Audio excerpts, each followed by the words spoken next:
Presented by the MSU Denver Access Center in collaboration with the Center for Teaching, Learning, and Design. To MSU Denver faculty, the Access Center and the Center for Teaching, Learning, and Design would like to thank you for supporting MSU Denver students through inclusive and accessible instructional practices. Special thanks to Annalise Greigel, Access Center student, and the following faculty who were nominated by an Access Center student and participated in the creation of this project highlighting inclusive strategies. Rebecca Kanges, video contributor. Steve Krisman, video contributor. Paula McGuire, video contributor. Summer Trenton, video contributor. John Reef, video contributor. Jennifer Watson, article contributor. Dorothy Sheplin, article contributor. Stephen Leonard, article contributor. We would also like to recognize the other faculty who were nominated by Access Center students for their support. Onshu Gong, Rosemarie Allen, Jennifer Stover, Anna Ropp, Marina Gorlach, Xian Tien, and Catherine Hill. What were your thoughts and feelings when you learned we would be moving to online learning in spring 2020? Annalise Greigel, student. I felt a lot of anxiety because the setup of classes was so uncertain, as well as how my Access Center accommodations were going to look. There were also feelings of apprehension and maybe a little resistance because I had taken online classes in the past and didn't have the best experience, so I had consciously tried to avoid them, but of course we had no option, so we all had to learn how to overcome. Paula McGuire, faculty. Knowing that everything had to get up and online, my reaction was, I think, a combination of, yikes, how are we going to do this? And at the same time, recognition that we were all in the same boat. We were all going to experience this and go through it. And in that regard, I think it felt a little bit like an adventure. And in pretty short order, knowing that we would be going to Canvas was another, little intimidation and adventure. So I was really nervous about going fully online. Rebecca Kanges, faculty. Because I thought, how am I going to give enough to my students? How are we going to have enough of that engagement? So I spent a lot of time, specifically before the next coming semesters to figure out how I would do that without really overwhelming my students with lots of virtual meetings and lots of, times that they had to be online. What changes or inclusive practices were put into place to support student learning during COVID? The first really helpful thing was knowing within the first couple weeks what platform we would be using, because that took away part of the stress there, for me at least. And additionally, maintaining open communication where professors even went beyond classes and checked in how you were doing generally, which I think was super beneficial and made me feel as if we still had some face-to-face connection. Accessible documents, pictures, and videos for my students that were embedded within the lectures. Not only that, but within the lectures, if they were downloaded, I had lecture notes that I hoped they could hear my voice if my voice wasn't there, right? Things that I would provide them, extra tidbits, extra videos, extra questions to think about, because I couldn't be there with them each week.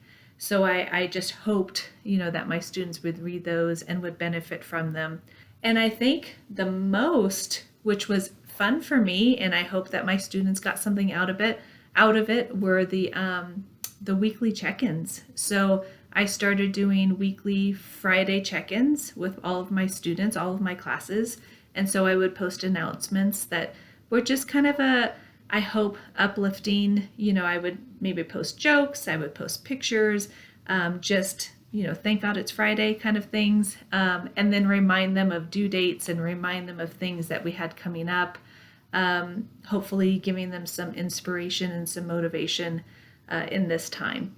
And I really liked doing that. It was something that every Friday morning I enjoyed doing, and I hope they enjoyed reading. Another thing that I really tried to do was think about how to use Canvas creatively. John Reef, faculty. So, of course, as we left spring 2020 and moved into the summer, Canvas became our learning platform. And I took the Act 20 courses, and I tried to think about, okay, how can we use this new platform to visually organize material? And what was great about Canvas is it allowed us to create these really distinct modules with external titles and sections that could be easily clicked through. And one of the things that I learned actually from interacting with my students is not only is it helpful with those modules to have them kind of very clearly titled and subtitled, but also to have them hyperlinked or intertextually linked to each other. In other words, as you go through each page and assignment of a module, to have links embedded within those to move between parts of the module made them much easier to navigate. I think especially on phones and smaller devices where the interface with Canvas looks quite different from how it looks, when we're looking at a computer screen. What changes or practices are you considering keeping in place when we transition back to in-person learning? The most helpful thing I found in my courses was all of my professors recorded their lectures. Not every class did that, and I know some on campus do that, but not every class does. So being able to go back and refer to a point that I wanted to emphasize in the lecture, or if I had questions, or if I needed to understand a concept better, that was very valuable, and I'm very grateful that all my professors have done that. So to try to do that in an online format, what I told the students is that I'm sitting in front of my computer most of the day, and if they have a question, that before they make an appointment or before they draft a lengthy email explaining their concern, that they just try to ping me on Teams, and if I saw them pop up in my corner, we could talk for 5 minutes, and I thought of it as like as I had experienced it, I've hit a brick wall and I need some help, and I would like it sooner rather than later. And quite a few of the students have taken advantage of that. And the same as when we were on campus. If I'm really deep into a project, I ignore it and get back to them later. But most of the time, I can take a 5-minute break from whatever I was doing, or a 10-minute break, and talk to them, and it's just a lot more efficient than emailing, and it's super timely. Moving forward as a professor, and knowing that I'm going to be going back on campus but still being half online in the fall, I think embedding these meaningful videos was really helpful for me. If I couldn't be there to talk with them about things, having videos of teaching, having videos of students learning in the classroom for them to observe was a great thing for me to embed and talk with my students about. I'm going to keep a lot of these things in place as I move back to the in-person environment. I don't see why, just because we're back in the in-person world, why the virtual worlds that we've been building can't be there as an adjunct to it. In other words, I think that having Canvas set up in the way that I have it set up now for my asynchronous online courses, for my in-person courses, will be great, because it'll mean that my course is asynchronously accessible to students who are coming to see me on a regular basis in the in-person environment. They can access materials, watch lectures, engage in activities, do all the things that we'll be doing in class as well, but do it on their own time and enhance their experience in the class as they take it. So I see the virtual environment as an adjunct to, companion to the in-person environment when we go back, as opposed to them contending with each other or kind of eliminating our focus on the virtual. And I think that's especially important in the area of accessibility. Steve Krisman, faculty. Well, as Winston Churchill once said, never let a good crisis go to waste. And I found myself asking, well, we've always wanted to make some of our classes go online or go on hybrid, and you know what? We had no choice now, and we had to do that. So one thing that I did that I think I will continue to do was record my classes, even face-to-face classes.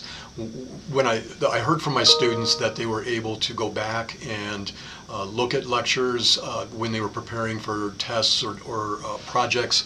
So I think that was helpful. But I think also when you think about our student body, they should be given the opportunity to see a lecture even if they have a broken down car or childcare issues, or they can't get into class for whatever reason.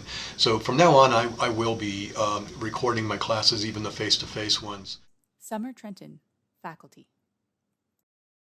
One of my favorites was I began sending out an email at the beginning of each week to remind students what week it was, what was due that week, what the reading was, and just very often some kind of positive note like take care of yourself, just,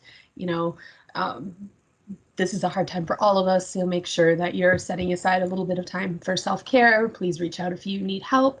And those weekly emails, I think, were very helpful to students, and I plan to continue using those after we transition back into in-person learning. What helpful supports and resources were provided to assist with your transition to remote learning? Part of that transition for me, and I think for a lot of faculty, were the workshops that the Center for Teaching and Teaching, Learning, and Design put together for us.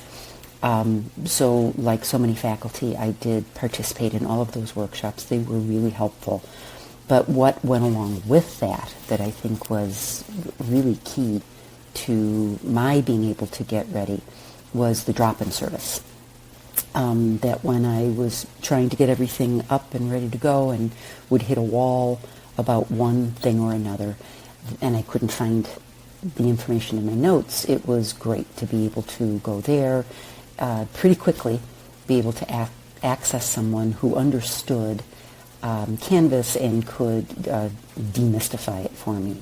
I loved learning about how to make videos more accessible, even pictures. If I put a picture into a slide, I was able to figure out and learn how to embed a description, so our students that perhaps had visual disabilities could read or have an audio reader tell them what the picture was about. So I learned how to do all of that through our Canvas module trainings, which I thought was super beneficial and helpful for me. There were a lot of supports and resources available to me as a faculty member as we made these transitions and thought about how to move into the virtual environment. The Act 20 training modules and lessons that were made available to the faculty were wonderful. Also, the accessibility training that is offered through the CTLD was an excellent way to get into some of the really granular details of building out an online environment that is accessible to as many students as possible. And I think not only giving insights about skills and applications, but also just developing that reflective attitude of, okay, what am I doing? What am I not doing? What can I be doing in the future to enhance accessibility? The best advice I got early on was actually from the colleagues in my department who have done online courses, and they had some great advice. One of which was to go take a look at the Association of College and University Educators.